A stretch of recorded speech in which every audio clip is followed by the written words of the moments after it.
The camera caught everything. That is the part that made this different from the disputes and confrontations and gray area moments that baseball produces regularly and absorbs quietly into the background noise of a long season. Those moments exist in the space between what happened and what can be proven, the territory where everyone has an opinion and no one has definitive evidence, and the argument continues until something more interesting comes along to replace it. This was not that kind of moment. The camera was there. The angle was clean. The footage was unambiguous in the specific, devastating way that unambiguous footage always is, not because it told a complicated story, but because it told a simple one. Completely. Without gaps. Without the room for alternative interpretation that athletes and their representatives depend on when the conversation moves from the field to the league office. Bryce Harper did something to Shohei Ohtani. The camera recorded it. The umpire saw it in real time.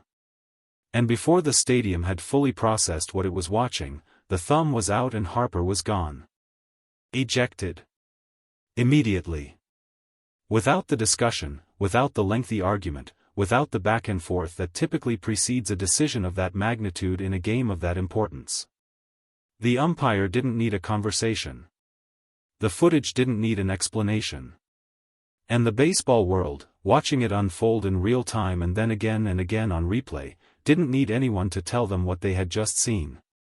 They had seen it. Clearly. And the reaction that followed was the kind that only emerges when something happens in public that was never supposed to happen at all. Bryce Harper is not a simple figure in this sport. He never has been. He arrived in professional baseball as the kind of prospect that the sport produces once in a very long time. The player whose ability is so visible, so undeniable from such an early age, that the weight of expectation attached to him before he threw a single professional pitch was the kind that collapses most people under it. Harper didn't collapse. He grew into something that fulfilled enough of what was promised to make him, without serious argument, one of the most talented players of his generation. But talent and temperament are two different things. And Harper's temperament, the fire that makes him genuinely great in the moments when great is what the situation requires, has always carried with it a secondary quality that the sport has spent years navigating around. The edge that doesn't always know where to stop. The competitive instinct that, in certain moments, under certain pressures, pushes past the line that separates intensity from something the rulebook addresses specifically. He has been in these situations before. Not like this, not with footage this clear and a consequence this immediate. But the history exists. The pattern, laid out over a career long enough to contain multiple chapters, tells a story about a player who has always lived close to the boundary between what the game allows and what it doesn't. In the sixth inning of a game that already mattered more than a regular season game has any right to matter, Harper crossed that boundary. In front of every camera in the building.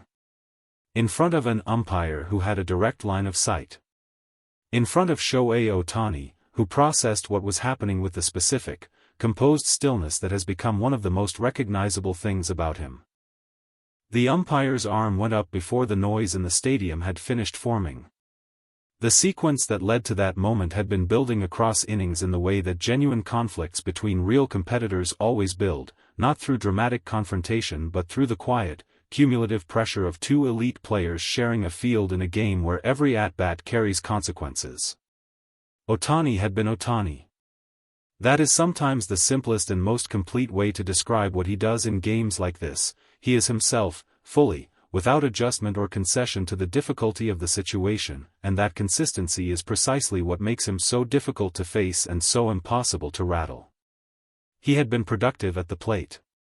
He had been present in every moment in the way that the best players are present, not loudly, not theatrically, but in the way that shows up in the places the score reflects. Harper had been watching all of it. Harper watches everything. That is part of what makes him great, the attention he pays to opposing players, the way he catalogs what he sees and uses it to inform his own approach, the competitive intelligence that operates underneath the visible confidence. He had been watching Ohtani the way a man watches something that he both respects and resents, in the specific combination that elite competition sometimes produces between players who understand each other's quality too well to pretend it doesn't exist. Whatever accumulated in Harper across those innings, whatever combination of competitive frustration and the particular pressure of facing a player who doesn't appear to feel pressure the way other players do, came out in the sixth inning in a way that could not be taken back. He made a choice. The camera recorded it. And the umpire, positioned exactly where umpires are positioned for exactly the reason that moments like this exist, reacted with a speed that indicated he had seen it clearly enough not to need a second look. The ejection itself lasted approximately 4 seconds. That brevity was its own statement. Baseball ejections, in the ordinary course of things, involve a process, a confrontation, an argument, the manager emerging from the dugout, words exchanged at volume while the stadium watches and the game pauses in that particular suspended way it has when something significant is being negotiated in plain sight. None of that happened here. There was no argument phase. There was no window during which Harper might have said something that changed the trajectory of what the umpire had already decided. The thumb came out with the certainty of a man who had already completed his evaluation before he made the gesture, a man who had seen what he needed to see and was communicating a conclusion rather than opening a discussion. Harper's reaction in the seconds after the ejection told its own story. Not guilt, exactly. Harper has enough competitive pride to resist anything that looks like admission. But a quality in his body language that was different from the righteous indignation that accompanies ejections a player believes are unjust. He knew what he had done. The footage knew what he had done. And somewhere in the gap between those two things, the argument that might have emerged in a different situation simply didn't materialize. He walked. Not stormed, walked. With the specific, measured pace of a man who understands that the moment for escalation has already passed and that what happens next will be determined not on the field but in offices and hearing rooms and the league's formal process. The Phillies' dugout was very quiet as he came through it. Ohtani stood where he had been standing when it happened and did the thing that Ohtani does in moments specifically designed to produce a different response. Nothing. Not nothing in the passive sense, not the absence of reaction because the reaction hadn't arrived yet. Nothing in the active sense. The deliberate, chosen stillness of a man who had experienced what just happened and had made an immediate, internal decision about how to respond to it. His expression didn't change. His posture didn't shift. He looked at the umpire completing the ejection gesture and then he looked back toward the field with the orientation of a player whose next task was already in his mind before the current situation had fully resolved. The Dodgers around him were not as still. The bench had moved in the collective, instinctive way that benches move when something happens to a teammate that shouldn't have happened, the surge toward the edge of the dugout, the voices rising, the physical expression of a group of people who shared a reaction even before they fully processed what they were reacting to. But Ohtani was still. And that stillness, that refusal to give the moment more than it deserved from his side of it, was the thing that cameras kept returning to in the replays. Not the foul play. Not the ejection. Not Harper walking through the dugout door. Ohtani standing exactly as he had been standing before, as if what had just happened was something he had already filed in the correct place internally and moved past.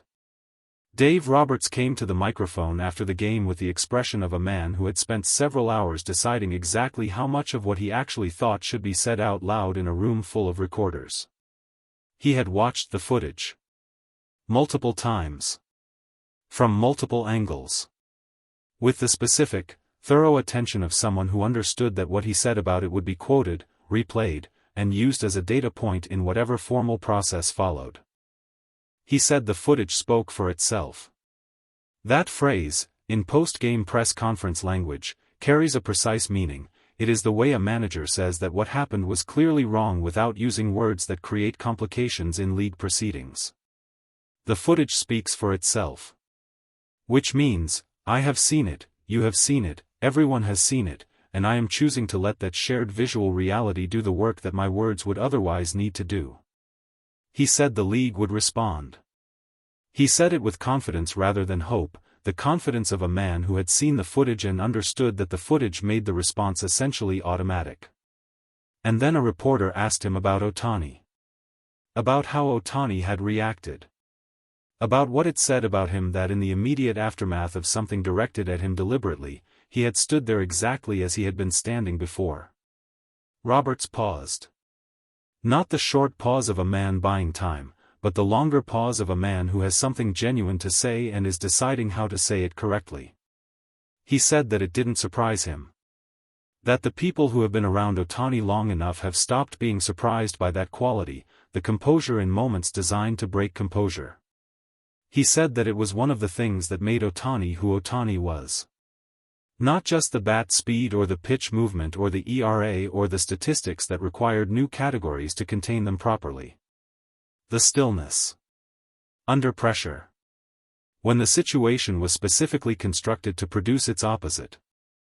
That, Roberts said quietly, was as impressive as anything else.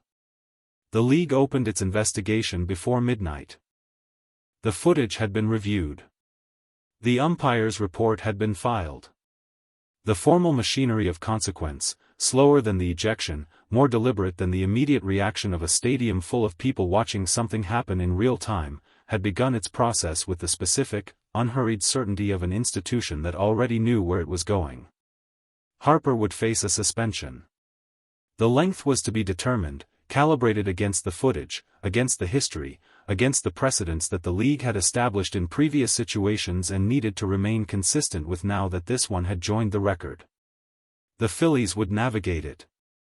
Organizations always do. The roster adjusts, the lineup shifts, the machine continues operating because professional baseball is built to absorb the absence of any single player, even the ones that feel irreplaceable in the moment they disappear from the lineup card. And Ohtani would play tonight. And tomorrow night. And the night after that. With the same stillness.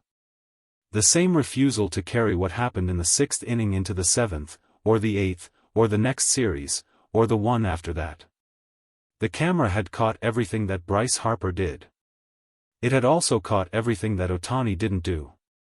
And that footage, the stillness, the composure, the active choice to be exactly himself in a moment designed to make him something else, was the part that would last longer than the ejection, longer than the investigation, longer than whatever suspension number the league eventually attached to a decision that everyone had already made before the formal process concluded.